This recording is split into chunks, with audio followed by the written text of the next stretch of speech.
इन्ना अरसलनाक शाहिदन व मुबश्शिरन व नज़ीरा व दाइयन इलल्लाहि बिइज़्निहि व सिराजन मुनीरा वक़ाल नबी सल्लल्लाहु अलैहि वसल्लम अना सय्यद वल्द आदम वला फ़ख्र अलैहि औ कमा क़ाल अलैहिस्सलातु वस्सलाम।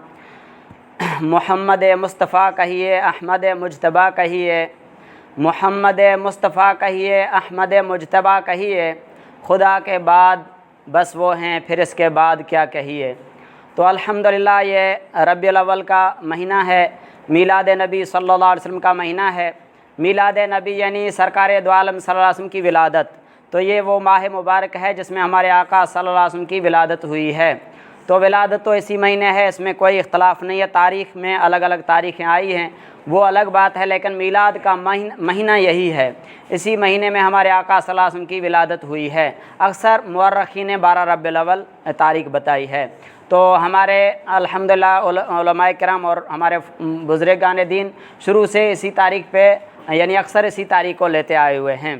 तो अल्लाह ताला ने हम पर बड़ा एहसान फरमाया कि अल्लाह ताला ने हमें वो अपना नबी अता फ़रमाया जिसके बारे में ख़ुद फरमाते हैं, इन्ना अरसलनाक शाहिदन व मुबश्शिरन व नज़ीरा।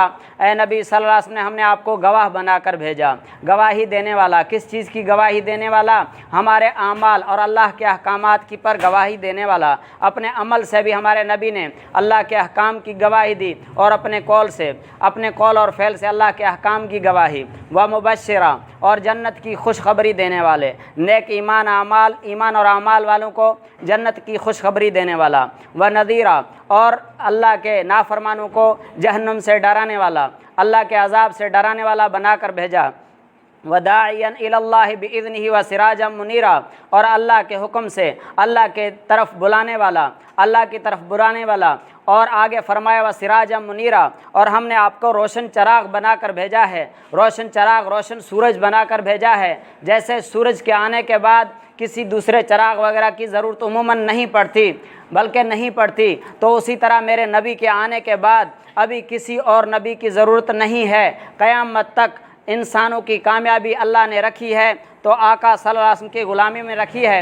एक सहाबी है, वो एक दिमार नामी बुत का उसकी पूजा करता था, उसकी इबादत करता था। लेकिन जब आका सल्लल्लाहु अलैहि वसल्लम की विलादत हुई तो मेरे आका की नबूवत और रिसालत की गवाही बुतों ने भी दी। वह बुत बुला के अपने पूजने वाले उस सहाबी जो बाद में सहाबी हुआ उसको कह रहा है कि इधर आ, मैं तुझे ऐसी बात बताता हूँ जिसे तू नावाकिफ़ है, सुन ले। रसूल हक़, नबी हक़ आ गया है। अब अगर तू उसकी ग़ुलामी करेगा, उस पर ईमान लाएगा तो तू जहन्नम के अज़ाब से, जहन्नम की आग से, जहन्नम की गर्मी से बच जाएगा।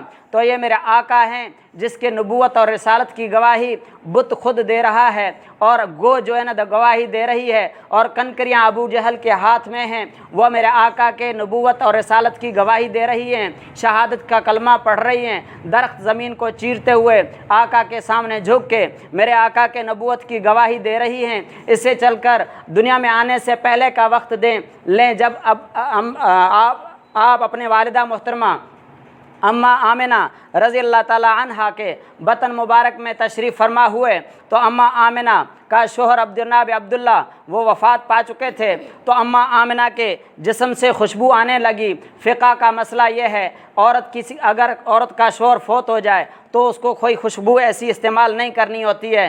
तो अम्मा आमिना के जिस्म से जब खुशबू आने लगी, जनाब अब्दुल मुतल्लब कहने लगे कि बेटा तुझे पता है मेरा बेटा तेरा शोहर अब्दुल्ला फौत हो गया है और तू फिर भी खुशबू लगाती है। तो अम्मा आमिना क्या जवाब देने लगी, अर्ज़ करने लगी, अबू जान मसला यह है मैं कोई खुशबू नहीं लगाती हूँ, लेकिन मेरी अजीब कैफियत है, मेरे साथ पता नहीं क्या हो रहा है। जब से ये बच्चा मेरे बतन में आया मैं डकार लेती हूँ तो मेरे डकार से खुशबू आ जाती है, और मैं बाहर चलती हूँ किसी पत्थर के पे अगर मेरा पाँव आ जाए तो वो पत्थर मोम की तरह नरम बन जाता है। बाहर निकलूं तो बादल मेरे साथ साया करते हुए चलते हैं। कुएं पे पानी भरने के लिए जाती हूँ, अभी डोल डालने का इरादा करती हूँ, पानी खुद ऊपर चढ़ के आ जाता है। तो ये मैं कोई खुशबू नहीं लगाती, ये इस पेट में आने वाले बच्चे की बरकतें हैं। जब मेरे आका दुनिया में आए तो बच्चे की विलादत के बाद नाफ काटा जाता है, लेकिन आप सल्लल्लाहु अलैहि वसल्लम नाफ कटे हुए है। सुरमा पहनाया जाता है, सुरमा मेरे आका को पहले से पहनाया हुआ था کنگھی کی جاتی ہے، میرے آقا کو پہلے کنگھی کی ہوئی تھی، تو بالکل اللہ تعالیٰ نے اپنے محبوب کو سجا دھجا کر ہمارے پاس بھیجا۔ جب آقا آئے تو دنیا میں آتے ہی دنیا میں پہلے آقا نے سجدہ کیا، پوری دنیا کو سمجھایا کہ سجدہ صرف اللہ کے سامنے کرو، اللہ کے علاوہ کسی کے سامنے نہ جھکو، صرف اللہ کی عبادت کرو۔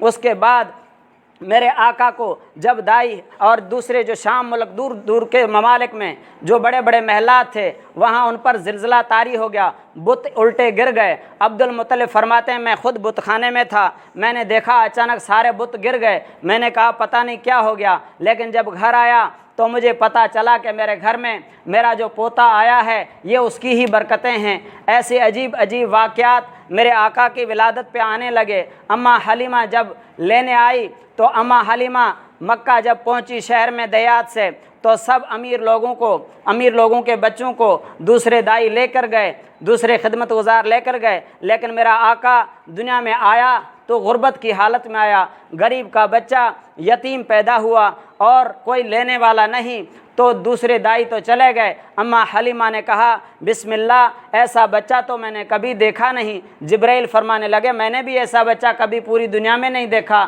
اللہ خود فرماتے ہیں کہ ایسا بچہ میرے پوری مخلوق میں نہیں ہے، تو یہ میرے نبی کی تعریف ہو رہی ہے۔ اماں حلیمہ بسم اللہ کر کے جب اس کو اٹھاتی ہیں، اماں حلیمہ کی کیفیت عجیب ہو جاتی ہے۔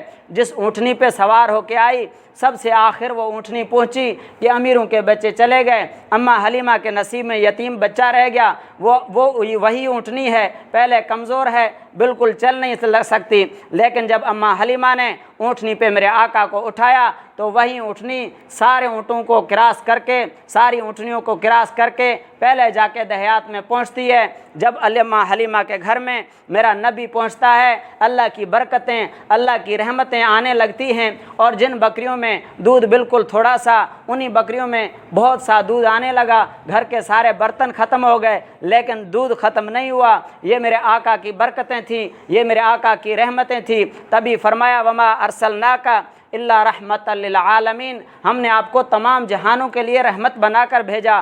باپ کے لیے رحمت کہ بیٹوں کو فرمایا رضا الرب فی رضا الوالد، باپ اللہ کی رضا والد کی رضا میں ہے۔ ماں کے لیے رحمت کہ بیٹوں کو، بچوں کو، بیٹیوں کو فرمایا کہ الجنت تحت اقدام امہاتکم، تمہاری جنت تمہارے ماؤں کے قدموں کے تلے ہے۔ بیویوں کے لیے رحمت کہ ان کے شوہروں کو ان کے سارے حقوق بتا دیے، شوہروں کے لیے کہ رحمت کہ فرمایا اذا ماتت المرأۃ وزوجها راض دخل الجنہ، جب کوئی عورت فوت ہو جائے اس حال میں کہ اس کا شوہر اسے راضی ہو تو وہ جنت میں داخل ہو جائے گی۔ تو دیکھو شوہروں کے حق بیویوں کو بتائے، بیویوں کے حق شوہروں کو بتائے، والد کو بچوں کے حق بتائے، اور بچوں کو اپنے والدین کے حقوق بتائے، اساتذہ کو شاگردوں کے حقوق بتائے، سارے نبیوں کو، سارے دنیا کے انسانوں کو جینے کا بہترین نمونہ دے کے گئے۔ اب ہمیں بھی چاہیے ہم اس نبی سے محبت کریں، اس نبی کی تابعداری کریں، اس نبی کی غلامی کریں جو کامل و اکمل نبی ہے، جس کے برابر دنیا میں کوئی نہیں، جس کے مثل و مثال کوئی نہیں، جس کا ثانی کوئی نہیں۔ اللہ نے ہمیں ایسا نبی عطا فرمایا۔ پھر فرما دیا، آگے فرمایا وبشر المؤمنین بأن لهم من اللہ فضلا کبیرا، اے نبی اب مومنوں کو بھی خوشخبری دے دے، میں نے ان کے لیے اس امت پر بڑا فضل کا فرما دیا کہ میں نے ان کو آپ کا امتی بنا دیا، آپ کا ان کو آپ جیسا نبی ان کو عطا فرما دیا۔ اور فرمایا لقد من اللہ علی المؤمنین اذ بعث فیہم رسولا من انفسہم، اللہ نے مومنوں پر احسان کر دیا کہ انہی میں سے ان کے پاس اپنا رسول بھیج دیا۔ تو سارے میرے نبی کی غلامی کرو گے انشاءاللہ، اس کی پیروی کرو گے انشاءاللہ، اس کی سنتوں کو زندہ کرو گے، 5 وقت نماز اس کی طرح پڑھو گے، اور تہجد میں بھی رو رو کے پوری امت کی ہدایت کے لیے دعائیں کرو گے انشاءاللہ۔